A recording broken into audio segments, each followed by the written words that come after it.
Today, my guest is Professor and Dean Arjen van Witteloostuijn. Was that good? Good enough. I will keep my introduction short to maximize our time with him. In the next 30 minutes or so, we'll talk about Arjen as a person, Professor van Witteloostuijn as a thought leader and an esteemed scholar, and finally as a mentor to many PhD students and junior faculty.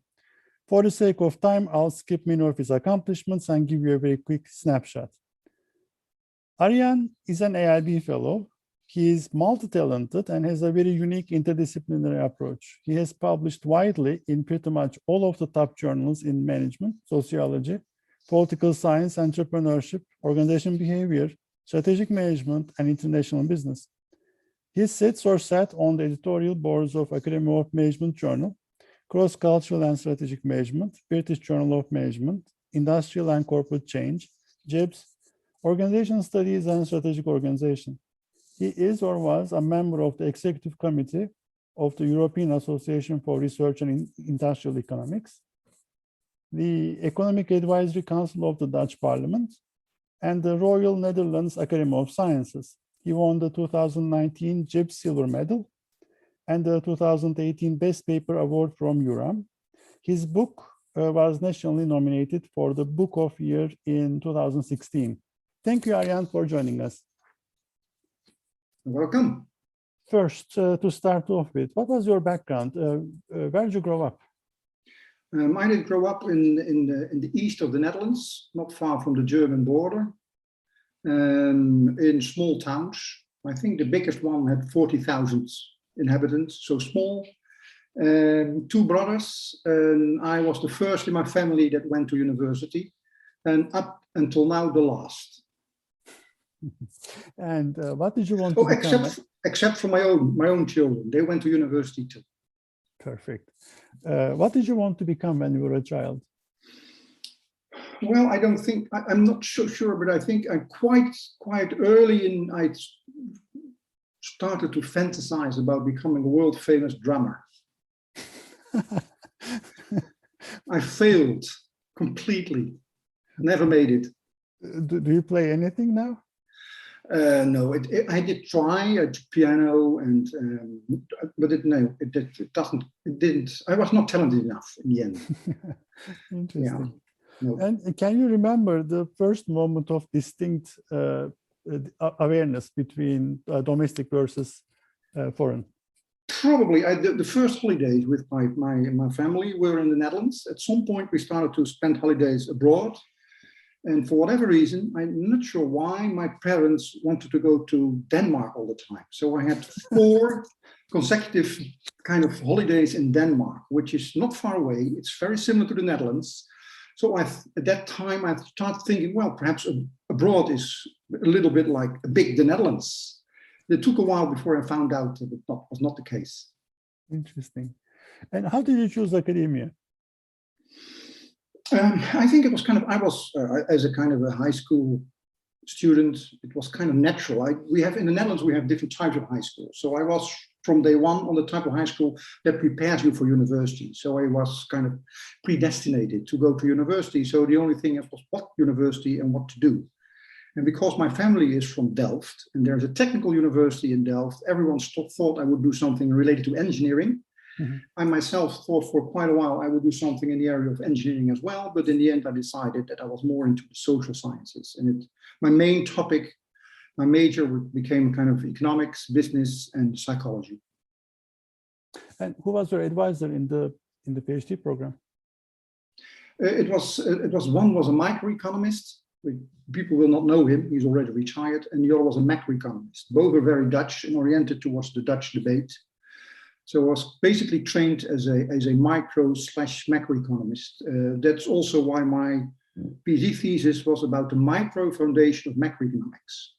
I tried to develop one, but again, like being a world famous drummer, I failed. The funny thing is, in my thesis, there is no empirical work at all. Just only theory. Only later I started to kind of became interested in empirical work. I don't know why, actually. In Econ, when I was doing my PhD And in one of the qualifying exams, in the qualifying question was, explain it takes 2 legs to walk. And that was it. What does it mean? It was the macro story. Something that is not on your CV that people might find interesting. Well, whether I find it interesting or not, I don't know. But when I want to relax, which happens about now normally, I play extremely loud music, heavy metal of the worst kind, with drums and shouts and the like. And I personally consider that extremely relaxing. Interesting. That's interesting, actually. Okay, if you stop doing what you're doing today, what would be the second best career path for you? I think I would be a writer. So it would be writing essays, poems, a novelist. So I think I would be a writer. Do you write every day? Yes. I don't think I do. I think, well, perhaps not always yes, every day. Perhaps in the weekends, on holidays, there might be days I don't, but normally I do. I love writing. It's fun. And it's also nice to kind of polish your writing. So I find it very difficult. If I'm a co-author, I never leave any text untouched. I need to work with the words and polish, and I love to do that. Interesting. Regrets? Have you got any regrets? No, not really. Actually, I'm kind of I'm happy with the things I've done. I don't like to be looked back and have regrets. In that sense, I'm very forward-looking. And I might have made a few mistakes in my life. Some of them are very private, so I will not tell you them. But by the end of the day, I think one of the things I would have loved to do actually is to publish also in the top economics journals. But I left economics kind of too soon to be able to do that, because I never did that. So say the Quarterly Journal of Economics or the Journal of Political Economy, that would be nice. And so that's, whether it's regret, a mistake, I don't know, but it didn't happen. Not yet. It's a work in progress, so yeah. It's going to happen, sure. What are you most passionate about? Probably my family. Sure, my wife, my children, my parents. Yeah, absolutely. So that's really that's number one. That's number one. And number two is research. I love to do research. So it's really a passion. I think you can really refer to that as a passion.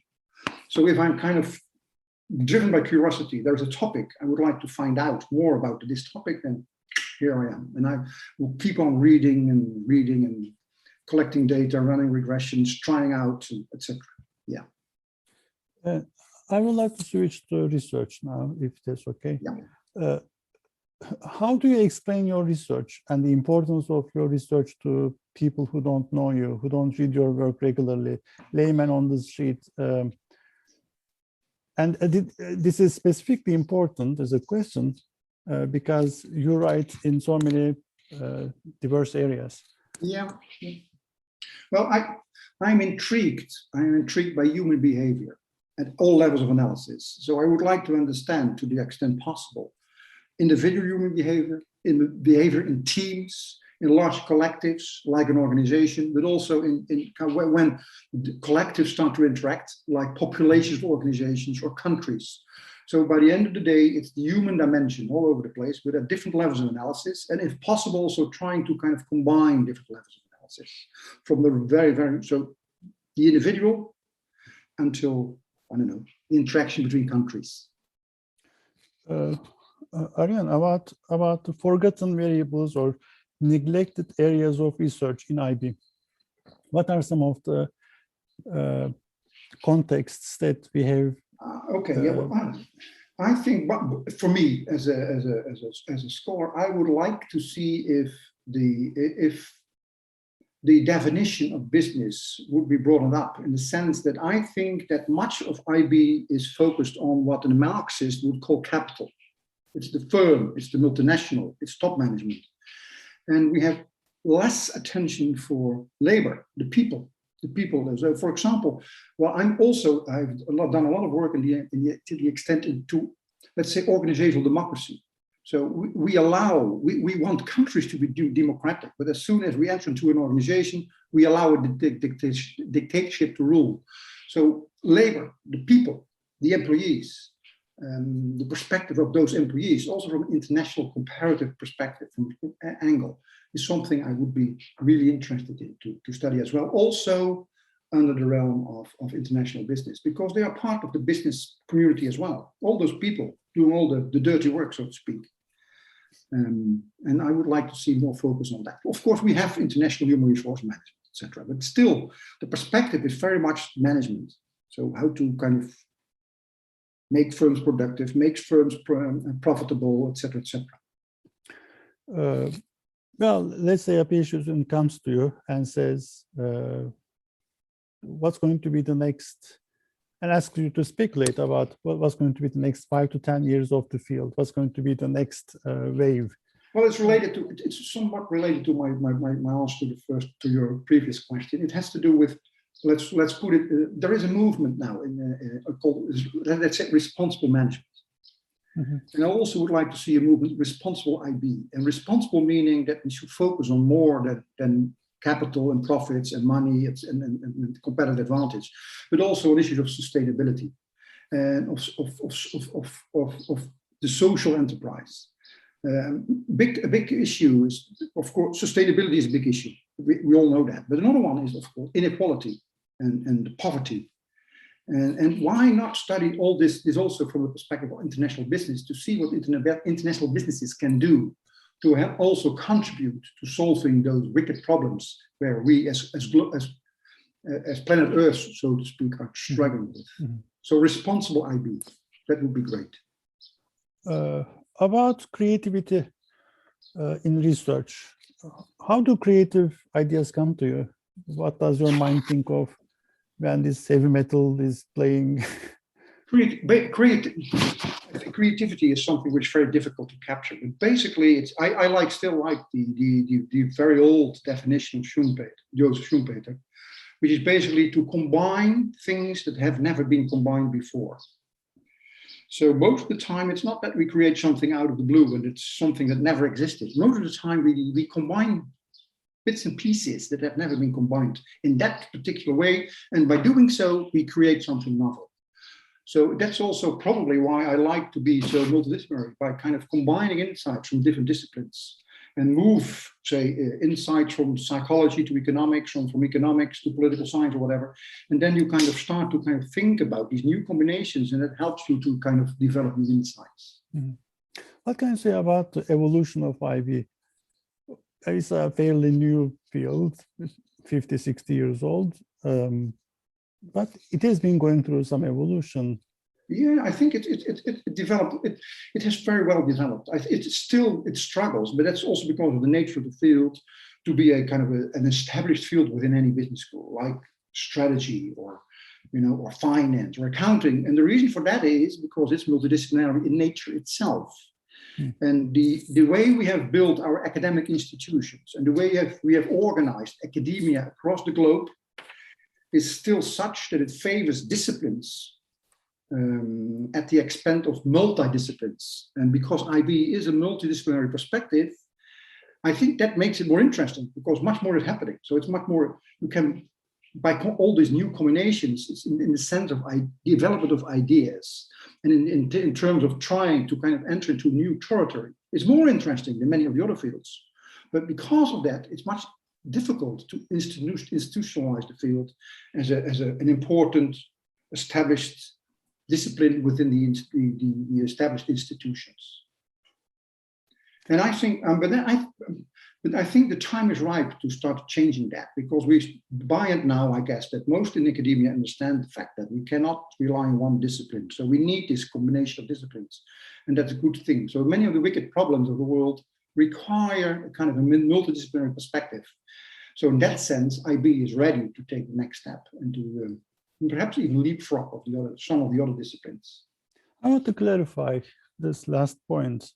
Some of the people I talked to there are two camps. One camp says, let's go back to the roots of IB disciplines, and let's revive those research on those disciplinary roots.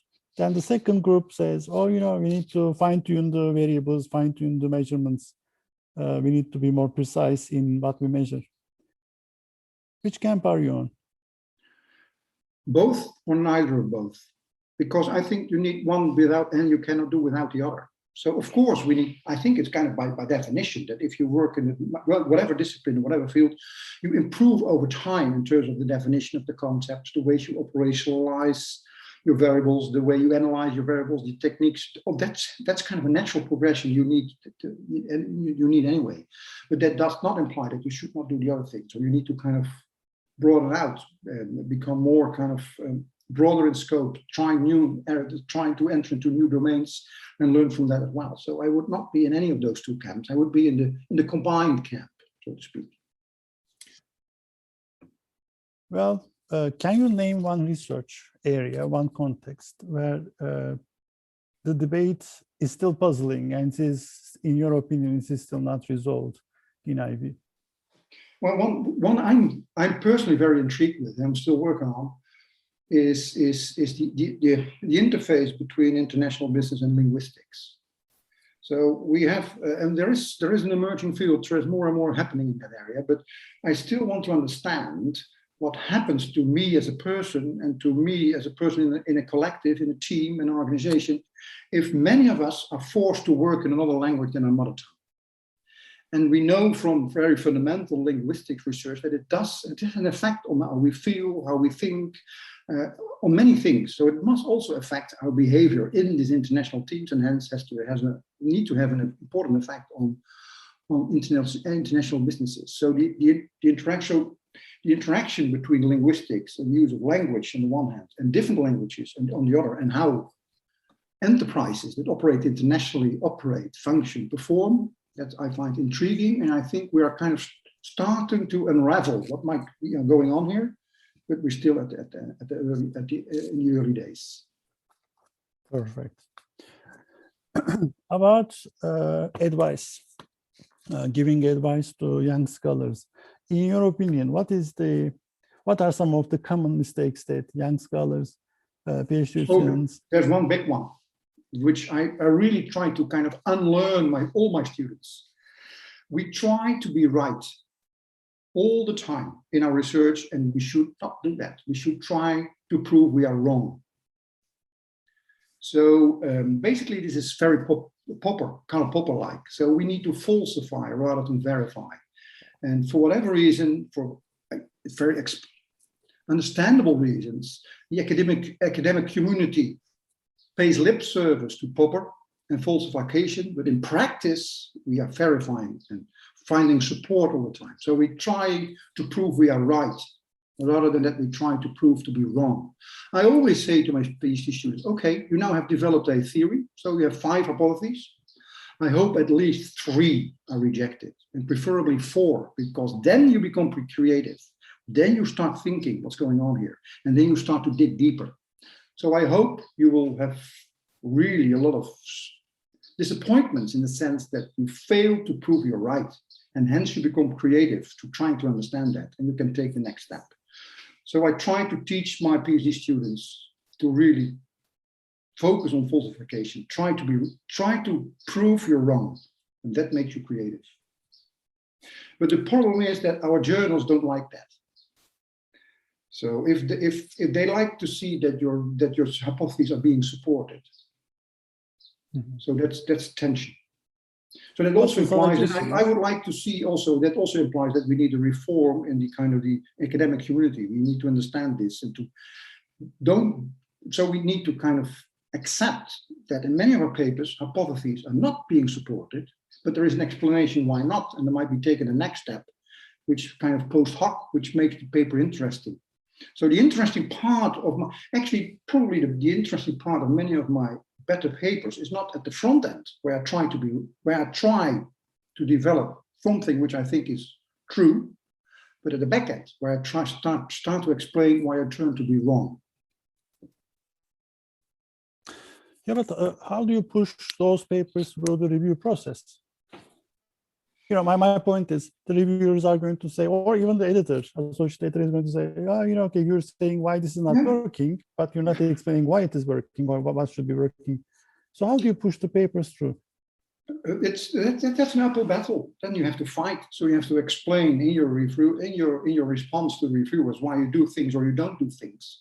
So we tend to, in our review reports, we have the tendency to try to kind of explain why we did what the reviewers were asking for.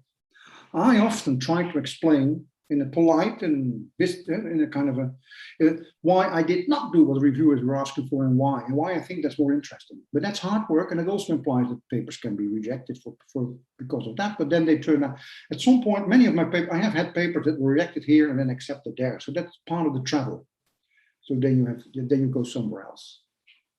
And you have to kind of write and rewrite to make the paper catching from the first page. You need to kind of really kind of grab the attention of the reader from the first line, and then kind of draw the reader into your narrative, what you want to contribute, what you want to tell. And that's actually why I like papers to. I think one of the dangers is that we make papers so wordy and so extensive that they become boring, because we think we have to review and refer to everyone who have ever said anything about the topic we are kind of dealing with, and then papers become boring. But think about your narrative, your story, your message. That's the backbone of your paper, and that should be you should be able to explain it in 2 or 3 pages, and that should be the kind of the appetizer. That should be what catches the reader. Most of the time, it implies that there is a topic. Oh, this is an interesting topic. Wow, never thought about that. And then, oh, this is a clever way to study this. Oh, okay, I see that, etc. Yeah. Interesting. Yeah. Is there a technique, is there a tool, or is there a secret that you learned as you matured in the field that would have saved you so much time and pain and agony that you say, oh, I wish I knew that? Oh, yeah, well, this is always the difficult question between nature and nurture. Of course, if you need a specific type of talent. So I think one of the talents that helps you to publish well is that you're a good storyteller. Because that helps you to kind of do what I just explained what you need to do. But the other thing is also a lot of learning by doing, and a lot of learning by doing also by collaborating with people from which you can learn a lot.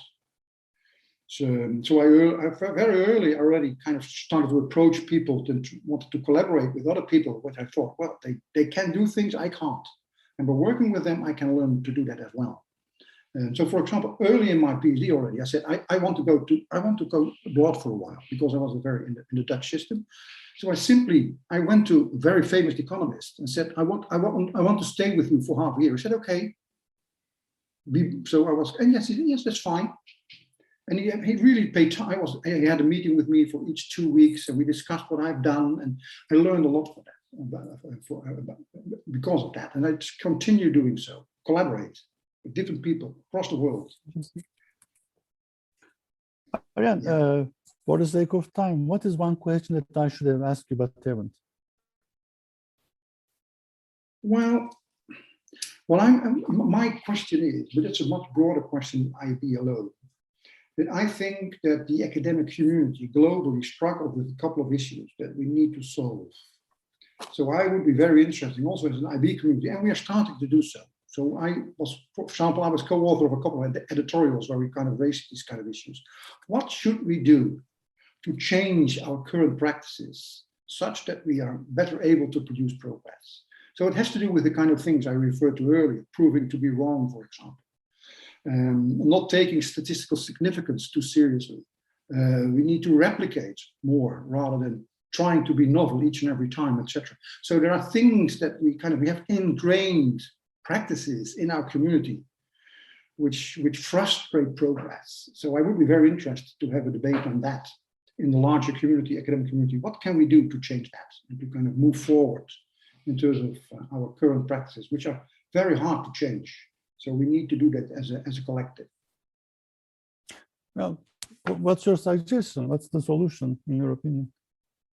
It's kind of step by step. So and that has to be at the level of the academy. It has to be at the level of the journals, that you change your practices, that you start to change.